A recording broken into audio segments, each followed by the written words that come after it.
सभी दोस्तों को नमस्कार। मित्रों, स्वागत है आपका एंटीबायोटिक सीरीज वाले इस पार्ट में। देखिए, राजस्थान की भाषा बोलियों की बात करें, आपके रीट में साथियों स्पष्ट इस पे आप लोग स्पेशल रूप से भाषा बोली डाली गई हैं। आपका कोई भी एग्जाम हो, शिक्षक भर्ती की कोई भी श्रेणी हो, या आप लोगों की सीईटी हो, या जो भी आप लोग एग्जाम दे रहे हो साथियों, सब में ये टॉपिक होता है और सवाल यहां से बनता है। और ये टॉपिक आज तक आपके समझ में भी नहीं आया होगा, क्योंकि आप बिना मानचित्र के इसको रटने का प्रयास करते हो, जो कि खतरनाक है साथियों। मात्र 10 मिनट का समय लूंगा और हमेशा के लिए ऐसी छाप आपके दिमाग पे छोड़ जाऊंगा कि आप भाषा बोलियों से प्रश्न गलत नहीं करेंगे साथियों। इस सीरीज के दो उद्देश्य हैं। नंबर एक उद्देश्य, आपकी समय की बचत कैसी की जाए साथियों, और आपका रिवीजन का जो पार्ट है, जो 2-3 घंटे का 10-10 मिनट में कैसे लाया जाए। और जिन भाई बहनों का हौसला टूट चुका है साथियों, जो कहती है हम गृहिणी हैं, जो कहता है सर हम काम करते हैं, सर हम ये करते हैं, पार्ट टाइम जॉब करते हैं सर, तब हम लोग पढ़ते हैं। कोई कहता है गुरुजी गरीबी है घर में, मुश्किल है। मैं सबके साथ हूं साथियों। और ये जो चैनल है, ये जो मिशन है साथियों, यदि आपका साथ रहा, परमात्मा का आशीर्वाद रहा, तो निश्चित तौर से साथियों, जो मैंने श्रेणियां गिनाई है ऐसे विद्यार्थियों के लिए, ये निश्चित तौर से साथियों मैं कहूं एक रामबाण साबित होगा। आइए, स्वागत। राजस्थान बात कर रहे हैं हम लोग भाषा बोलिया का। देखिए, सबसे पहले बात करें कि राजस्थानी भाषा का हमें जो प्राचीनतम रूप मिला साथियों, वे प्राचीनतम रूप कौन सा है? मरु भाषा। पहला पॉइंट ये है। और मरु भाषा हमें कोल्यमाला के रचनाकार है उदोतन सूरी, उन्होंने जो रचना लिखी उसमें 18 भाषाओं का उल्लेख है और उसमें जानकारी मिलती है मरु प्रदेश है, इसकी भाषा मरु भाषा है साथियों। बात करते हैं हम लोग इनका वर्गीकरण, कि इनका वर्गीकरण किसने किया। तो मित्रों, जॉर्ज अब्राहम गिरियर्सन, यहां देखिए पिछली बार में वे आनंद कुमार स्वामी लिख गए गलती से। आनंद कुमार स्वामी जो राजपूताना पेंटिंग पुस्तक लिखेंगे 1916, उसमें चित्र शैलियों का वर्गीकरण, कंफ्यूज मत हो जाना। जॉर्ज अब्राहम गिरियर्सन साहब हैं, इन्होंने लिंग्विस्टिक सर्वे ऑफ इंडिया में 1912 में राजस्थानी भाषाओं क्या किया, वर्गीकरण किया है। बात आती है लिपि। कोई भाषा होती है साथियों, उसको लिखने की एक अपनी लिपि होती है। लिखने की क्या होती है? एक लिपि होती है। राजस्थानी की एक लिपि है जिसे बढ़िया लोग विशेष तौर पे इस्तेमाल करते थे, तो उस लिपि को बढ़िया वाटी कहते थे। वे क्या करते, मोड़ के लिखते थे, तो फिर मुड़िया लिपि कहने लगे। तो बढ़िया वाटी मुड़िया लिपि। नाम है साथियों महाजनी, तो महाजनी को ही बढ़िया वाटी और मुड़िया हम कह भी सकते हैं। बढ़िया महान होता है, राजस्थानी मोड़ मोड़ कर लिखते हैं। तो ये बातें आपको पता होना चाहिए साथियों। 21 फरवरी को हम राजस्थानी भाषा दिवस मनाते हैं और राजस्थानी भाषा कैलेंडर भी जारी हो चुका है, ध्यान रखें। राजस्थानी भाषा की हम लोग बात कर रहे हैं साथियों, ये अभी राजभाषा का दर्जा नहीं प्राप्त हुआ है, क्योंकि संविधान की जो 8वीं अनुसूची है उसमें जिन भाषाओं को इस्तेमाल दर्जा मिल गया है, नाम डल गया है, वही साथियों राजभाषा है। जिस दिन हमारी राजभाषा बन गई, हमारे सरकार के जितने भी कार्यालय हैं साथियों, वहाँ राजभाषा के रूप में जो लेटर पैड है, जो भी है, सब राजस्थानी बनना शुरू हो जाएगा। जैसे पंजाब की बात करेंगे तो वहाँ देखिए, ठीक है। अब आता है साथियों वर्गीकरण। देखिए, राजस्थान के 33 जिले हैं और आपको बराबर पता होना चाहिए कि कौन से में कौन सी बोली बोली जाती है, कौन से में कौन सी बोली बोली जाती है। अगर हम मारवाड़ी की बात करें तो मारवाड़ी सबसे ज्यादा क्षेत्रफल घेरती है, ठीक है।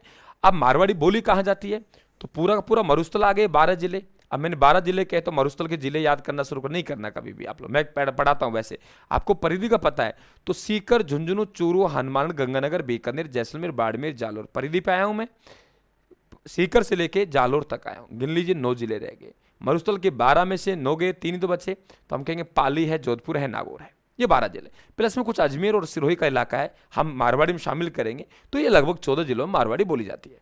सर्वाधिक क्षेत्रफल में बोली जाने वाली बोली मारवाड़ी है। आप देख लीजिए कितने इलाके में बोली जा रही है, लेकिन जनसंख्या घनत्व जयपुर के आसपास है, और जयपुर में जो बोली बोली जा रही है उसका नाम क्या है मित्रों? ढूंढाड़ी, ठीक है। जनसंख्या घनत्व जयपुर के आसपास है और वहां जो बोली बोली जा रही है उसका नाम क्या है? ढूंढाड़ी। ये आप लोग ध्यान रखेंगे।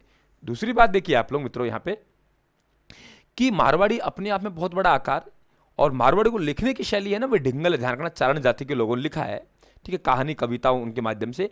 अब इसका अलग अलग उपबोली हमें पढ़नी पड़ेंगी। जैसे श्री गंगानगर हनुमानगढ़ है, ऊपर से पंजाबी का प्रभाव आ जाता है। पंजाब के श्री गंगानगर हनुमानगढ़ चिपटा हुआ है, तो श्री गंगानगर हनुमानगढ़ चिपटा हुआ है, तो यहाँ पंजाबी का प्रभाव आएगा, ये ध्यान रखें आप लोग।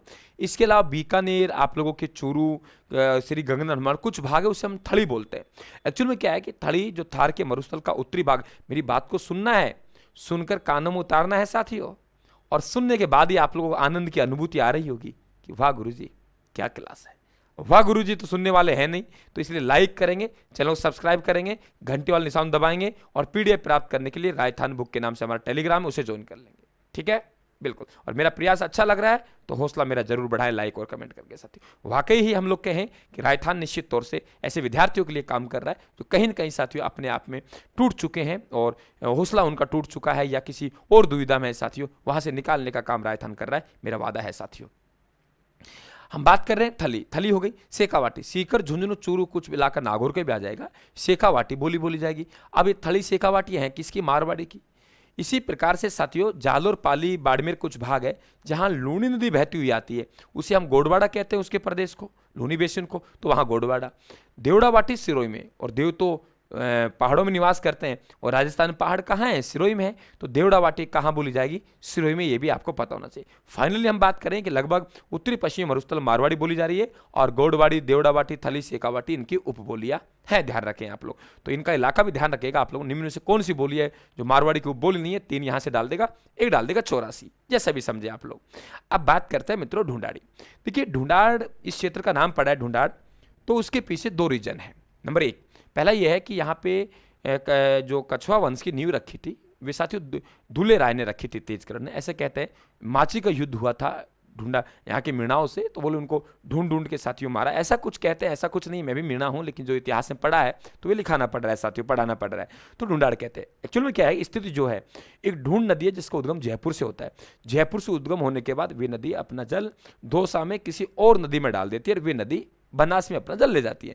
तो जयपुर दौसा को इसलिए ढूंढाड़ कहते हैं क्योंकि ढूंढ नदी यहाँ बहती है। सत्यता तो ये है। अब मित्रों ये ढूंढाड़ है तो यहाँ ढूंढाड़ी बोली बोलेंगे, ढूंढाड़ी को हम जयपुरी बोली भी कहेंगे। अब ढूंढाड़ी के भी अपने भेद हैं। अब ढूंढाड़ में आता कौन सा है भाई? जयपुर दौसा तो प्रॉपर का है, लेकिन आसपास के जो इलाके वे भी आएंगे। तो सीकर, झुंझुनू का जो भाग हम सेकावाटी में नहीं पकड़ेंगे, जो नीचे की तरफ चिपटा हुआ है जयपुर के, ठीक है, उस इलाके को हम तोरावाटी बोलते हैं। एक्चुअली में तोरावाटी कांतल नदी के बहाव क्षेत्र को बोलते हैं। तो वे जो मित्रों, चैनल को सब्सक्राइब जरूर कर लेना भाई, पछताना मत बाद में, उसे हम लोग क्या बोलते हैं? तोरावाटी बोलते हैं। तो मित्रों वे जो तोरावाटी है ना, तो वहां आपकी फिर जयपुर दौसा आ गया, फिर टोंक का, सवाई माधोपुर का, करौली का, ये जो इलाका है पूरा पूरा ये ढूंढा। और यहाँ जयपुर में जनसंख्या घनत्व तो ज्यादा है, तो सर्वाधिक जनसंख्या घनत्व में बोली जाने वाली बोली ढूंढाड़ी है, ध्यान रखें आप लोग। अब देखो दादू दयाल जी हुए हैं, सुंदरदास जी हुए हैं, रज्जब जी हुए हैं, बखना जी हुए हैं, बालिंदा जी हुए हैं। दादू दयाल और उनके शिष्यों ने जो उपदेश दिए हैं वे ढूंढाड़ी में दिए हैं, ये आपसे पूछ सकता है। अब बात करें तोरावाटी हो गई, सीकर झुंझुनू का भाग जो जयपुर का चिपटा हुआ है। अब देखो जयपुर का तो नीचे का भाग और टोंक का ऊपर का भाग, यहां बोली जाती है 84। जयपुर का नीचे का भाग, टोंक का ऊपर का भाग कौन सी बोली जाती है? 84। अब बात आती है साथियों हमारे पास में नागरचोल, तो हम कहेंगे नागरचोल में टोंक का तो पूर्वी भाग और सवाई माधोपुर का पश्चिमी भाग, टोंक का तो पूर्वी भाग और सवाई माधोपुर का पश्चिमी भाग, यहां बोली जाती है नागरचोल, और सवाई माधोपुर करौली में कठेड़ी, राजावाटी प्रॉपर जयपुर दौसा में, ठीक है। अब बात करते हैं मेवात। देखिए साथियों मेव जाति है जो पहले क्या था, हिंदू था, उन्होंने इस्लाम धर्म स्वीकार कर लिए, लेकिन आज भी उनके रीति रिवाज हिंदुओं से मिलते जुलते हैं। आज भी उनके रीति रिवाज किनसे मिलते जुलते हैं? हिंदुओं से मिलते जुलते हैं। तो उसे प्योर मुसलमान ना कहा के हमने मेव कह दिया, और मेव लोग जिस इलाके में निवास करते हैं उसे मेवात कहते हैं। क्या कहा मैंने? मेव लोग जिस इलाके में निवास करते हैं मित्रों उसे मेवात कहते हैं, और मेवात में जो बोली बोली जाती है उसे मेवाती कहते हैं। अब यहाँ जो संत हुए, चाहे चरणदास जी हुए, चाहे लालदास जी हुए, चाहे चरणदास जी की शिष्या हुई है आप लोगों के दया भाई या सहजो भाई, तो ये सब जो उपदेश देंगे, क्या कहा मैंने, ये जो सब उपदेश देंगे, ये सब उपदेश कौन सी में देंगे? ये ध्यान रखें आप लोग, ये आपके मेवाती में देंगे। अब मेवाती बोली ये हो गई। अब ऊपर अहिरवाटी, हरियाणा के चिपटा हुआ भाग है, अलवर जिले का हम लोग कहें उत्तरी पश्चिमी भाग है।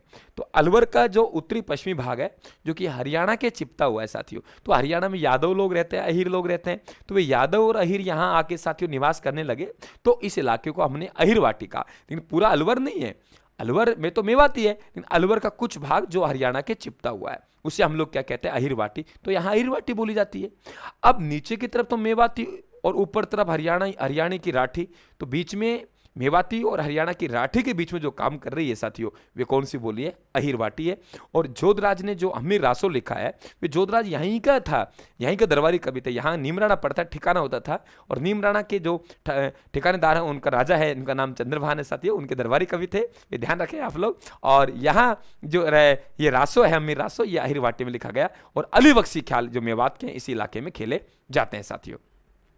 ब्रज भाषा को पश्चिमी हिंदी कहते हैं और शेष राजस्थानी है, इनके बीच में मेवाती पड़ी हुई। कई बार सवाल पूछा है कि ब्रज भाषा पश्चिमी हिंदी और मेवाड़ राजस्थान के मध्य राजस्थान की कौन सी बोली है जो जुड़ाव के पुल के रूप में काम कर रही है, उसका नाम मेवाती है। अब आते हैं हाड़ौती में। मित्रों, कोटा बूंदी बारा झालावाड़ का जो इलाका है, क्या कहा मैंने, कोटा बूंदी बारा झालावाड़ का इलाका है, यहाँ हाड़ाओं ने शासन किया है, इसलिए इस इलाके को हम लोग क्या कहते हैं, हाड़ौती कहते हैं। साथियों, सूर्यमल मिश्रण साहब यहीं के रहने वाले हैं और इसे हाड़ौती ढूंढाड़ी से ही मिलती जुलती इसलिए उपबोली मानी जाती है। तो सूर्यमल मिश्रण साहब यहीं के हैं और इन्हें राजकवि का दर्जा दिया गया है। चंडीदास के पिताजी हुआ करते थे, वे भी कवि थे और यहाँ के बूंदी के राजा ये आपके राम सिंह हाड़ा, राम सिंह द्वितीय नहीं, क्योंकि 1857 क्रांति के समय 3 राम सिंह थे। एक राम सिंह सवाई राम सिंह था जो कि जयपुर का था, एक राम सिंह द्वितीय था राव राम सिंह कोटा का था, एक सीधा राम सिंह हाड़ा था। जो राम सिंह हाड़ा है ना, जिन्होंने अंग्रेजों का साथ नहीं दिया, बाकी सब ने क्रांति के समय अंग्रेजों का साथ दिया। फिर इन्होंने साथियों सूर्यमल मिश्रण साहब ने वंश भास्कर लिखा, अधूरा था, बीच में छोड़ के चले गए, इस दुनिया को अलविदा कह गए, तो उसे पूरा किया था मुरारी दान ने, क्योंकि इनका दत्तक पुत्र था। शुरुआत में इसे पिंगल में लिखा, बाद में डिंगल में लिखा, पिंगल और डिंगल में दोनों में साथियों रचना है ये। और वीर सतसई है जो 1857 क्रांति में वीर शहीद हुए उनको समर्पित है। बाकी और भी हैं, बलवद विलास है, राम रंजाट है, धातु रूपावली है, सतीरासो, बहुत सी रचना है इनकी। तो इन्होंने अधिकांश रचना हाड़ौती में की है। मालवा साथियों हमारा नीचे का भाग है और मालवा मध्य मालवा का पठार का ही तो भाग है, ऊपर का ये, इसलिए ऊपर माल बोलते हैं। माल डांग, देखो डांग करौली सवाई माधोपुर कहते हैं, माल डांग पूछे ना तो हाड़ौती के इलाके का उपनाम में ध्यान रखना इस चीज का। मालवी बोली मूलतः यहाँ की, मालवी की 2 उपबोलियां हैं साथियों, एक रागड़ी एक निमाड़ी। रागड़ी इधर बोली जाती है, निमाड़ी इधर बोली जाती है। ये सवाल बनता है कि रागड़ी और निमाड़ी किस बोली की विशेषता है मालवी की। अब जॉर्ज अब्राहम गिरियर साहब ने जो वर्गीकरण किया है उसमें ये बात लिखी है कि राजपूतों की बोली, मालवा के राजपूतों की बोली कौन सी है, रागड़ी।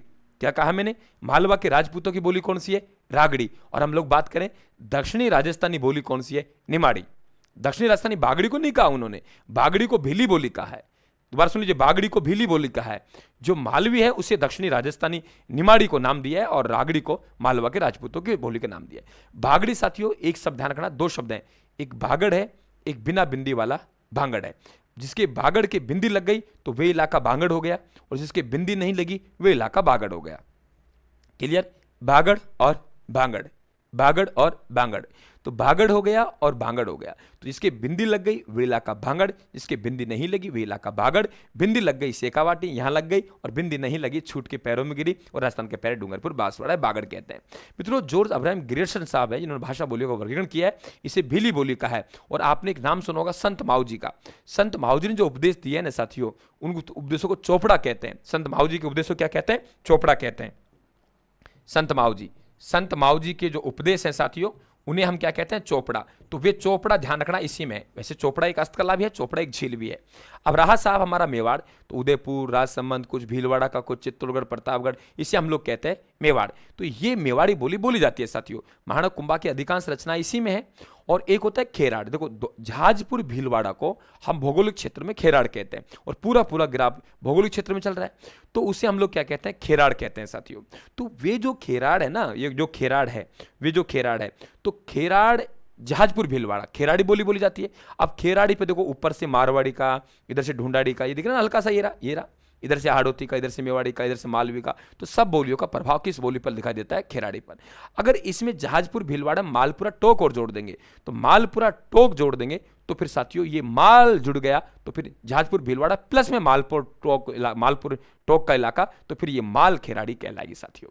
तो ये मेरा मन था कि विद्यार्थियों की सेवा इस आधार पर की जाए जिसका साथियों गुणवत्तापूर्ण शिक्षण हो और विद्यार्थियों को हौसला मिले। उसी में एक कड़ी में मैंने आपको ये पाठ दिया है।